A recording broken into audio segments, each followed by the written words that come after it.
아멘. 기도하고 말씀 받겠습니다. 하나님 감사합니다.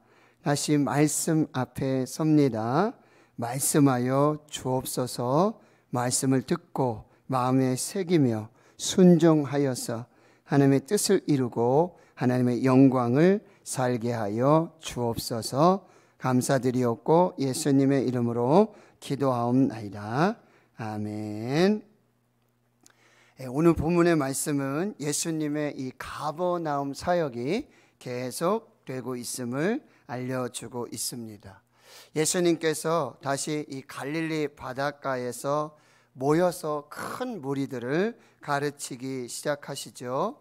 그리고 지나가시면서 알페오의 아들 레위, 마태가 세관에 앉아 있는 것을 보십니다. 그리고는 뜬금없이 말씀을 하세요. 나를 따르라.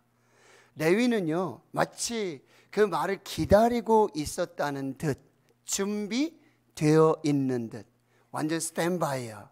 다 준비하고 있다가 예수님께서 나를 따르라 하니까 용수철이 튀듯이 바로 즉시로 순종해서 예수님을 따르게 되고 예수님의 제자가 됩니다.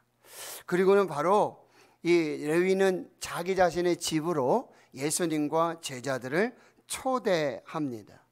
그런데 그 자리에는 세리들과 다른 이제 동료 세리들이죠. 그리고 소위 바리새인들의 서기관들이 말하는 죄인들이 거기에 함께 식탁의 교제를 나누고 있었습니다.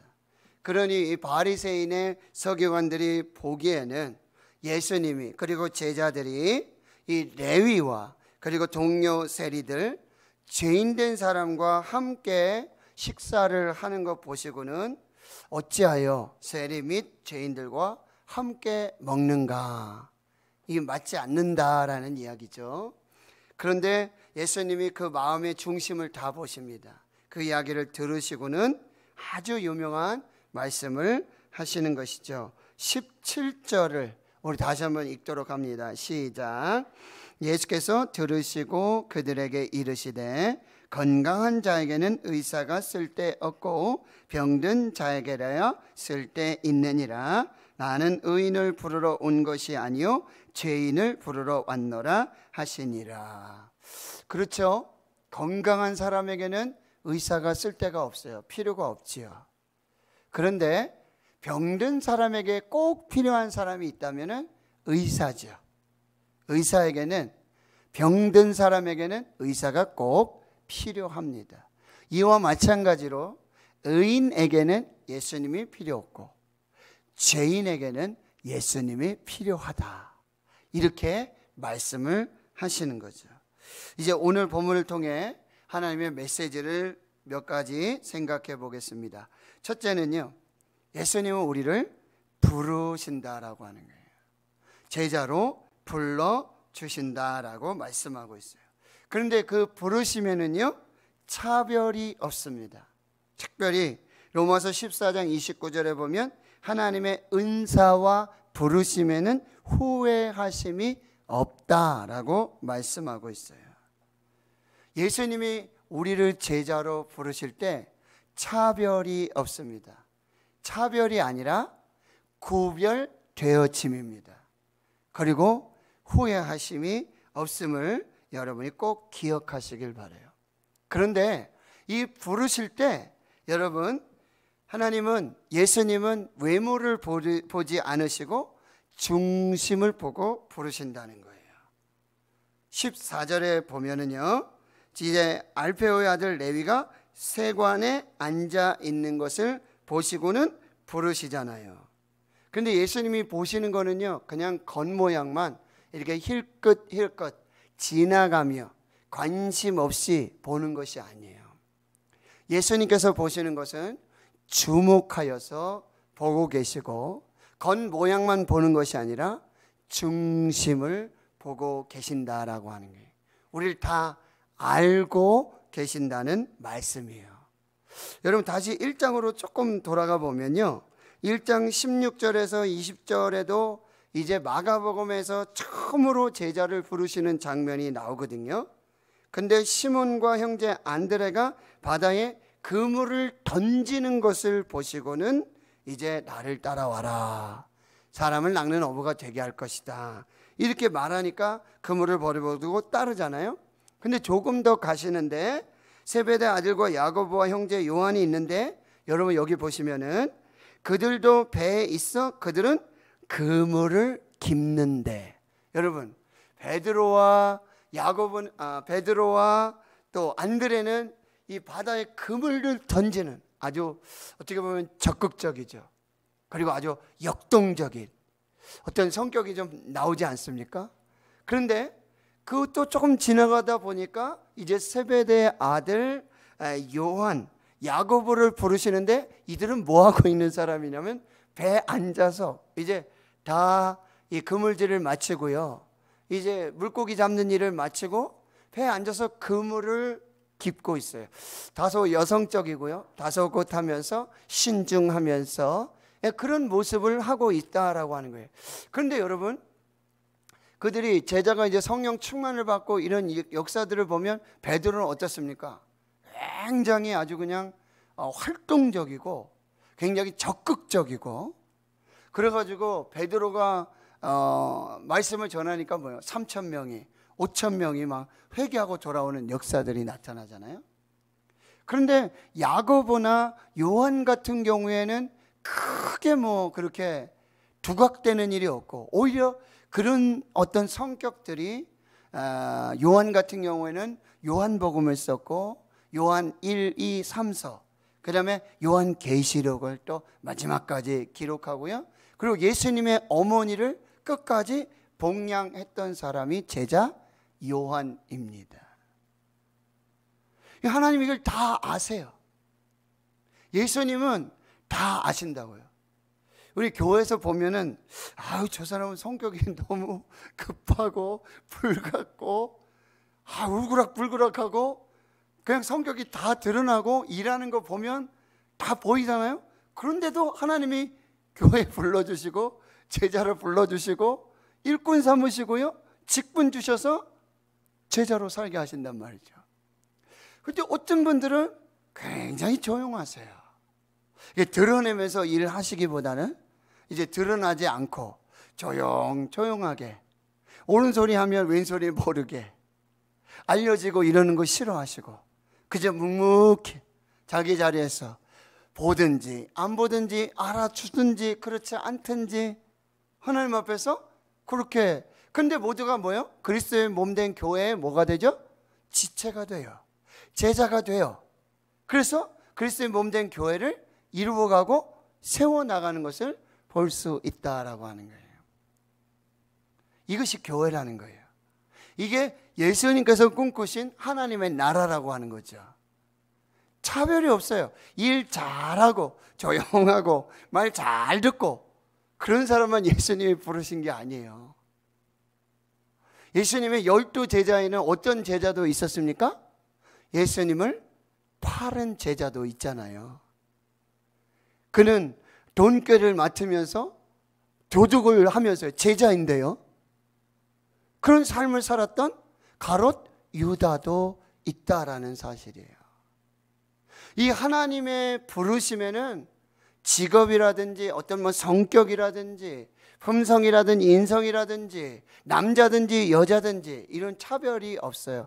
요즘 새벽에 우리가 사사의 부르심을 사사기를 통해서 배우고 있잖아요.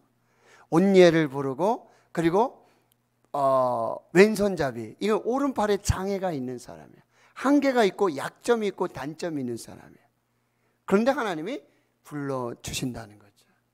세 번째 사사 삼갈은 어떤 사람이었어요? 소모는 막대기, 농부예요. 밭을 갈다가 갑자기 하나님께서 그 막대기를 들어서 블레셋 철병거가 있어서 유다 지파도요 함부로 이렇게 싸우지 못했던 그 사람들을 600명을 죽이고 이스라엘을 구원하게 돼요. 네 번째 사사는 누구였죠? 여자 사사 드보라였어요. 여자도. 그리고 헤벨의 아내 야엘, 그를 통해서 이 시스라 군대 장관을 죽이는, 그래서 이스라엘을 구원하는. 하나님의 부르심에는요 인종도 그리고 직업도 성격도 그리고 남자와 여자든지 부한 사람인지 가난한 사람인지 사실 레위 같은 경우는 조금 그래도 재력이 있는 그리고 당시에는 어떤 정말 행정 관료적인 물론 세리들이 욕을 많이 먹어요. 세금을 막 징수하고요. 로마인의 앞잡이가 돼서 그런데도 여러분 예수님의 제자가는 아니었지만 여리고의 세리장 삭개오를 아시잖아요. 삭개오가 예수님을 만나고 복음을 받고는 뭐예요? 주님 제가 불의하거나 토색하거나 뭐 이런 거 있으면 뭐라 그래요? 4배로 갚고 내 소유의 절반을 다 나누겠습니다. 그런데 관리 중에 한 부자 청년은 어떻게 얘기했죠? 어떻게 하면 예수님의 제자가 될 수 있습니까? 라고 하는데 예수님이 내 소유를 다 팔아서 가난한 자에게 주고 와서 나를 따르라 그러니까 이 사람이 근심하고 예수님을 떠나요. 예수님께서 우리를 제자로 부르실 때는 차별이 없으시고요. 우리의 모든 삶의 형편들과 그 마음의 중심, 어떤 성격, 품성 이런 것까지 다 아시고 우리를 불러주신다라고 하는 것입니다. 이것을 우리가 잘 기억해야 한다는 거죠.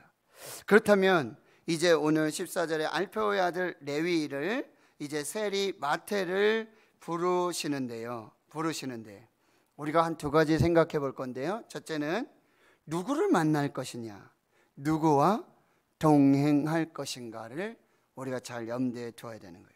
누구를 만나고 누구와 동행하면서 함께 산다라고 하는 것은 굉장한 영향력이 있고요, 파급력이 있다라는 사실이에요. 사람은 누구를 만나고 누구와 동행하느냐에 따라 삶이 달라진다라고 하는 것이죠. 여러분 글자 자음이 있죠. 자음은 모음을 만나야지만 뭐가 돼요?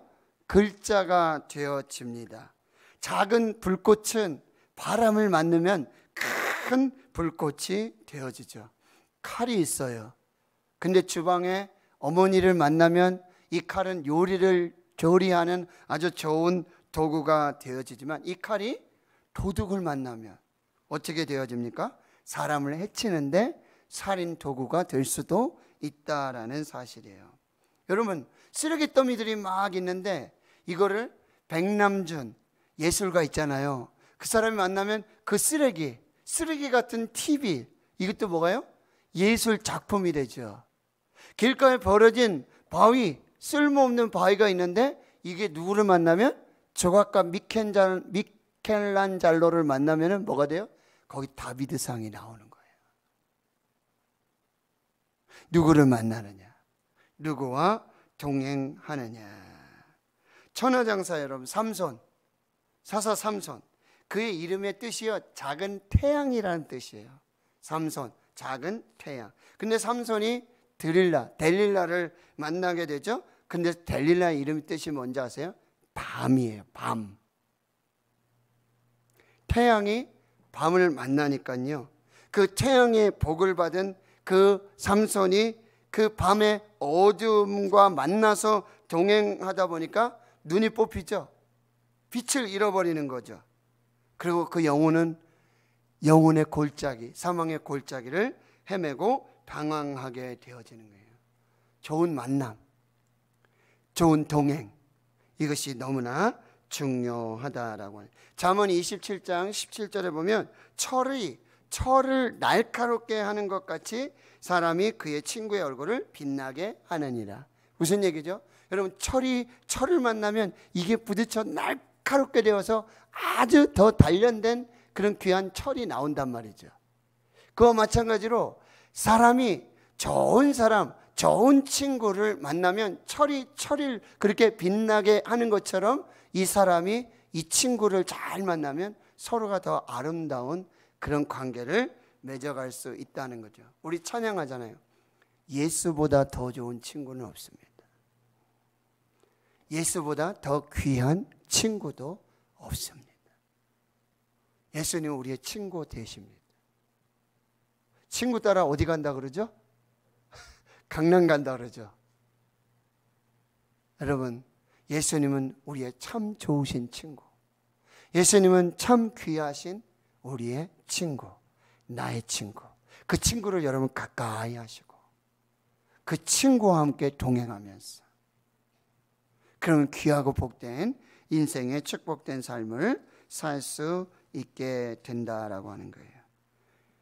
그러면 제자가 된다는 것은 그렇게 예수님을 만나고 예수님과 동행한다는 의미죠. 그리고 제자가 된다라고 하는 것은 예수님을 따라간다라는 거죠.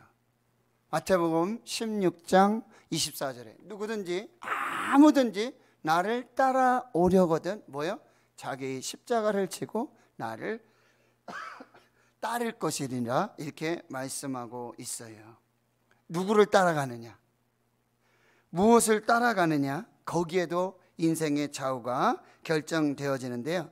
여러분 파리를 따라가면 쓰레기더미로 갈 확률이 많아요. 파리를 따라가면 화장실을 갈 수도 있게 되죠. 근데 벌을 따라가면 어디로 갈 수 있을까요? 꽃을 만날 수 있다라고 하는 거죠. 꽃을 구경할 수도 있게 되는.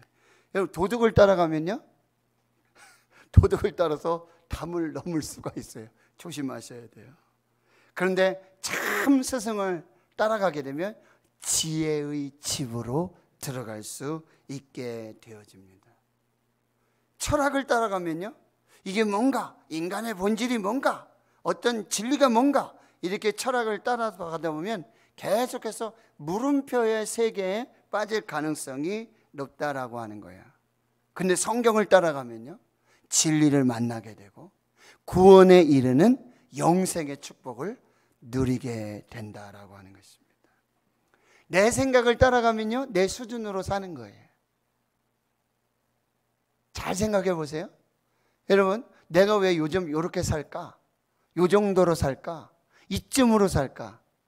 내 생각대로 살면 내 수준으로 살 수밖에 없어요. 그런데요, 하나님의 생각을 따라가고 말씀의 생각을 따라가고 성령의 생각을 따라가고 예수님을 따라가면요, 바로 하늘의 수준으로 살 수 있게 되어지는 거예요.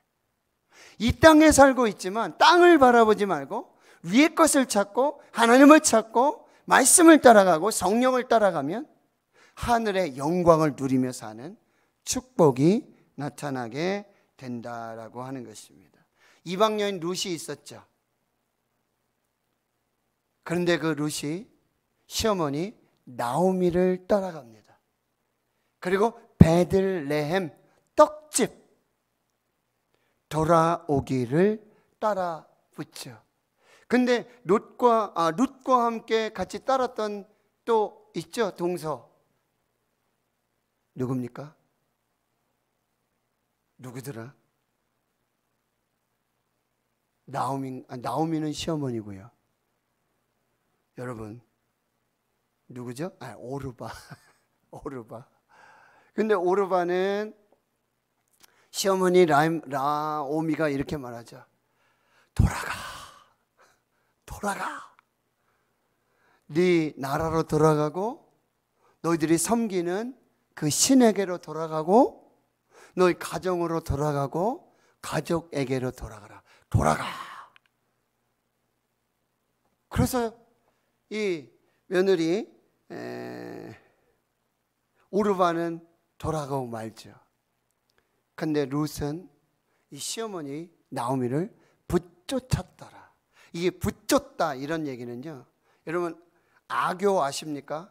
아주 우리나라 전통 풀 종류 중에 악교, 나무를 붙이고 모든 종류의 이 붙이는, 지금 우리 본드보다 더 강력한 이 악교가 있지 않습니까? 그렇게 악교를 붙이듯이 절대 떨어지지 않도록 그렇게 시어머니 나오미를 붙잡았는데, 그 나오미를 붙잡은 게 뭐예요? 나오미가 섬기는 하나님을 붙잡은 거죠.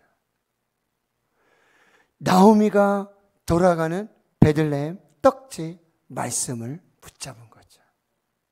결국 그 나오미를 붙잡았더니까, 그를 따라가니까 그 룻에게서 누가 나와요? 결국 다윗이 나오고요, 다윗의 자손으로 예수 그리스도의 조상이 되어지는 것이죠. 누구를 따라가느냐? 여러분, 마귀를 따라가면 어떻게 될까요? 지옥으로 가게 됩니다. 그러나 예수님을 믿고 따라가면 천국에 가고 영생의 복을 누릴 수 있다라고 하는 것입니다. 베드로와 안드레, 야고보와 요한, 그리고요 이 레위, 나를 따라오라, 나를 따라오라. 예수를 따라갑니다. 예수와 동행합니다. 예수와 함께합니다. 그들은 하늘나라의 귀한 역사를 이루는 축복의 통로가 되었다라는 사실입니다. 자, 이제 마지막으로요, 이제 예수님을 따르는 제자가 되고요, 예수님과 동행하는, 그리고 예수님과 함께하는 제자가 되어서 레위가 이제 그 예수님을 자기 집으로 초대해요. 잔치를 열어요. 그리고 자기 세리 친구들과 또 많은 죄인들이 거기에 함께 하게 되었죠. 파티가 열린 거예요. 아마도 레위, 이 마태는 아마 예수님의 제자가 된 게 이게 너무너무 감사하죠. 너무너무 귀하고요. 다른 사람들은 이 마태의 세리, 마태의 레위의 겉모습만 보거든요. 그렇죠? 말씀드렸지만 이 세리들은 사기꾼이고 도둑놈들이고 로마의 앞잡이들이고 이런 겉모양 그 삶을 보게 되어지니까요. 그런데 예수님은 중심을 보시고 예수님의 제자로 불러주셨다는 거예요. 여러분, 자기를 알아주는 사람, 자기의 진심을 볼 수 있는 사람, 자기 얘기에 귀담아 줄 수 있는 사람, 이 사람을 만나는 게 얼마나 큰 축복입니까? 얼마나 위로가 됩니까? 레위는, 이 마태는 그런 예수님을 만나게 된 거예요. 그러니요, 자기 소유, 자기 재산, 자기의 어떤 물질을 들여서 예수님 한번 식사 대접하고 잔치하고 초대하는 거, 이거 쉽지 어려운 일이 아니라고 한다는 거예요. 그런데 그렇게 모여서 잔치가 열렸는데 거기 바리새인들의 서기관들이 이 모습을 보면서 난리가 난 것입니다. 그들은 예수님의 행동을 이해할 수 없었던 거예요. 아마 그들은 이렇게 얘기했을 거예요. 그래도 마태가, 레위가 그들을 초대했다 할지라도 그래도 예수님은 정중하게 거절했어야지 거길 참석하고 있나? 이렇게 말해요. 그리고 마태가 지금 죄인들과 다른 세리 친구들, 이 부도덕한 사람들을 불렀다고 한답니다. 그러면 예수님이라면, 야, 그냥 우리 제자들하고 너하고 이렇게만 먹자, 그 사람들 오지 않도록 이렇게 하고, 적어도 어떻게 되냐, 같이 모인다고 하면은 그들은 따로 먹어야 된다. 죄인들이기 때문에, 그들은 우리와 다르기 때문에 그들 따로 먹어야 된다. 적어도 이 정도는 예수님이 하셨어야, 이거 좀 교통정리를 하시고 이렇게 하셨어야 맞는데, 어떻게 같이 먹고 말을 섞고, 여기서 식사를 한다는 유대인의 개념은 뭐냐면, 이게 비스듬히 누워서 이게 서로 얼굴을 쳐다보면서 그렇게 식사하는 아주 친밀한 그런 관계를 말하고 있다라고 하는 거예요. 그런데 예수님은 그렇게 하지 않으셨어요. 그럴 생각도 전혀 없으신 예수님의 모습. 그냥 그들과 함께 누워서 먹고 마시면서 즐기면서 이 잔치를 함께 하고 있다라고 하는 거예요. 그러니 거기 있는 이 바리새인들, 서기관들, 율법학자들, 이게 도저히 이해할 수 없는 상황이라는 거예요. 바로 이때 예수님이 그들의 마음을 아시고 그들의 중심을 아시고 그들이 쑥덕쑥덕 수군수군 되는 이 소리를 들으시고는 말씀하는 거예요. 건강한 사람에게는 의원이 쓸데없지, 병든 사람에게 필요한 사람이 의원이지, 나는 의인을 부르러 온 게 아니라 나는 죄인을 부르러 왔다. 참 예수님의 이 대답, 여러분 묵상하면 묵상할수록 이 질문은, 이 대답은 무엇이냐면, 누가 예수님의 제자가 될 수 있는가? 누가 예수님과 동행할 수 있는가? 누가 예수님을 따라갈 수 있는가? 이것을 지금 알려주시는 거예요. 그럼 쉽게 말해서 뭐예요? 의인은 예수님의 제자가 될 수 없다. 의인은 예수님과 동행할 수가 없다. 예수님을 따라갈 수 있는 사람은 의인이 아니다. 금식 많이 하고 기도 많이 하고 구제 힘쓰고 성경 많이 알고 11조를 뭐 10에 11조를 드리고 1에 2번씩 금식하면서 그렇게 따르는 사람들은 뭐예요? 예수님의 제자가 될 수 없다라는 거예요. 예수님과 동행할 수 없다라고 하는 거예요. 예수님은 제자로 받아주지 않으시겠다라고 하는 것입니다. 이 말은 무슨 얘기예요? 자기 스스로 의인이라고 생각하는 사람, 내가 이것저것을 지키면서 11조를 드리고 금식하면서 구제하면서 내 길 모퉁이에서 손을 들고 기도하면서 성전에 기도하면서 이렇게 형식적으로 외형적으로만 자기 의를 드러내면서 자기가 의인인 것을 자랑하는 이 사람들은 예수님을 따를 제자가 될 수가 없다는 거예요. 예수님께서 제자로 받아주시지 않겠다라고 하는 거예요. 뭐예요? 나는 죄인입니다. 나는 죄인입니다. 나를 불쌍히 여겨 주시옵소서. 나는 하나님 없이는 살 수가 없습니다. 나는 예수님 없이 살 수 없습니다. 나는 복음 없이 살 수가 없습니다. 가슴을 치면서 나는 죄인입니다. 나는 바리새인 중에 왕 바리새인입니다. 그런 사람이 예수님의 제자가 될 수 있고 예수님도 그를 제자로 받아주신다라는 사실이에요. 그래서 베드로가 예수님의 제자가 되는 거예요. 누가복음 5장에는 밤이 맞도록 그물을 내려서 고기를 잡는데 한 마리도 잡히지 않아요. 빈 그물이에요. 새벽에 동이 터오고요. 이제 그물칠, 이 어부 고기 잡는 일을 마쳐야 할 그 시간이에요. 와서는 다음 그래도 이 그물을 내리기 위해서 그물을 손질하고 있는데 예수님이 오시죠.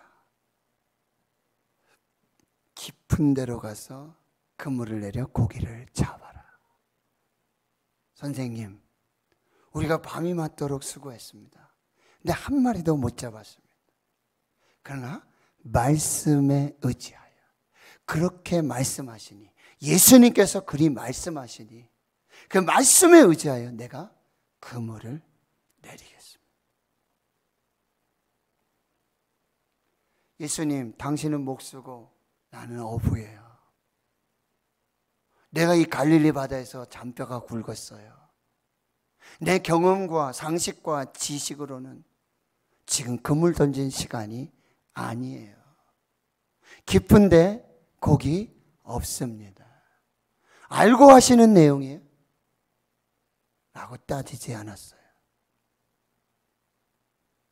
그렇게 말씀하시니 말씀에 의지해서 내가 그물을 내리겠습니다.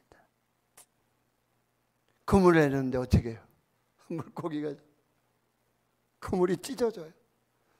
2배 가득 채우는 역사가 나타납니다. 그 다음 장면이 중요해요. 베드로는 그 물고기를 보고 그 물이 찢어지는 걸 보고 2배가 가득한 그 만선의 축복 앞에서 예수께 무릎을 꿇고 주여 나를 떠나소서, 나는 죄인이로소이다. 주여 나를 떠나소서, 나는 죄인이로소이다. 그때 예수님이 두려워하지 말라. 내가 부르는 사람을 낚는 어부가 될 것이다. 말씀을 묵상하면서 제가 한없는 죄인이라는 걸 너무너무 깨달았어요.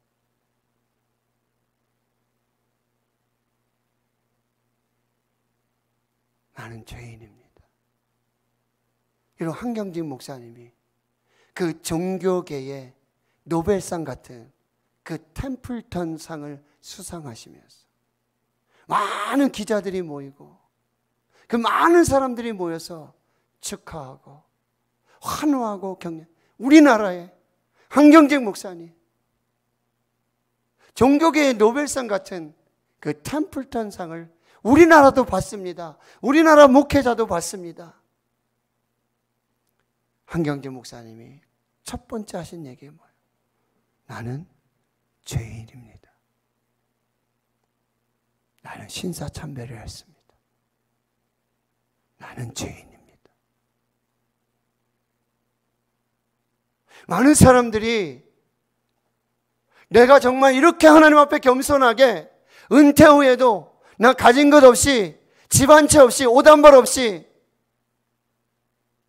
물려줄 재산 없이 내가 남한산성에서 그곳에서 내가 이렇게 살았더니 하나님 내게 은혜를 주셨습니다. 하나님 비로소 나를 인정해 주셨습니다. 하나님이 나를 축복해 주셨습니다. 하나님이 나를 알아주셨습니다. 이런 얘기 안 하셨어요. 그 얼마나 축하받을 사건입니까?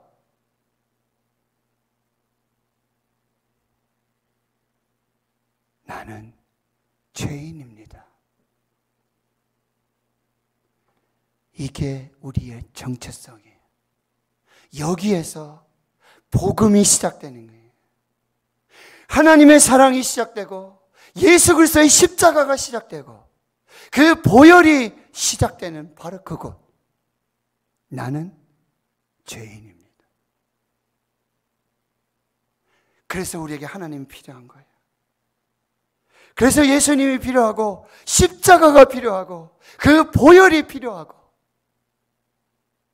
그 사랑이 필요한 것입니다. 그래서 저와 여러분이 예수의 제자로 지금 여기 서 있는 것입니다.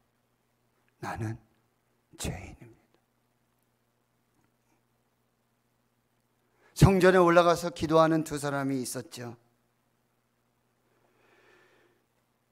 자기를 의롭다고 믿고 다른 사람들을 멸시하는 자들에게 비유로 가르쳐 주신 얘기가 누가복음 18장에 나오는데요.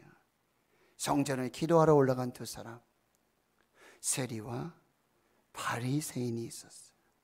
바리새인은 따로 서서 하나님, 나는 다른 사람들 곧 토색불이 간음하는 자들과 같지 않습니다. 이 세리와도 같지 않음을 감사합니다. 나는 일에 2번씩 금식을 하고 소득의 11조를 드리고 있습니다. 그런데 세리는 어떻게 해요? 멀리 서서 감히 눈을 들어 하늘을 쳐다보지도 못하고 가슴을 치면서 하나님이여 불쌍히 여기소서 나는 죄인이로소이다. 누가 의롭다함을 받고 누가 응답을 받고 돌아가겠느냐. 무릇 자기를 높이는 자는 낮아지고 자기를 낮추는 자는 높아지느니라. 여러분, 우리가 죽을 때까지 고백해야 될 우리의 정체성의 고백은 나는 죄인입니다.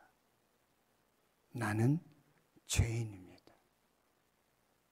이 고백이 저와 여러분을 살리고 복음을 주신 하나님과 예수 그리스도의 그 사랑과 은혜를 우리 끝까지 지키면서 감당할 수 있는 하나님의 은혜가 될 줄을 믿습니다. 죄인이어서 감사한 거예요. 그래서 하나님의 사랑을 입을 수 있는 거예요. 십자가를 경험할 수 있는 것입니다. 나는 죄인입니다. 나는 의인을 부르러 온 것이 아니라 죄인을 부르러 왔노라. 주님, 내가 죄인입니다. 나를 불러주시고 나와 함께 해주시고 나를 영원한 천국으로 인도해 주시옵소서.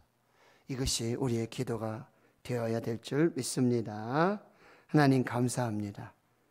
죄인된 우리 사랑하셔서 십자가로 구원하여 주시고 영생을 주신 그 은혜 감사합니다.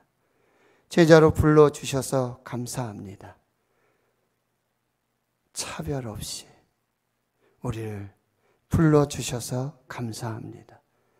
그 은혜와 사랑으로 평생을 살고 제자로 부르심에 합당한 그 삶을 살아가며 죽을 때까지 내가 죄인됨을, 그래서 하나님의 사랑을 입었고 예수 그리스도의 십자가로 살게 됨을 고백하고 감사하며 믿음으로 사는 저희들 되게 해 주옵소서. 감사드리옵고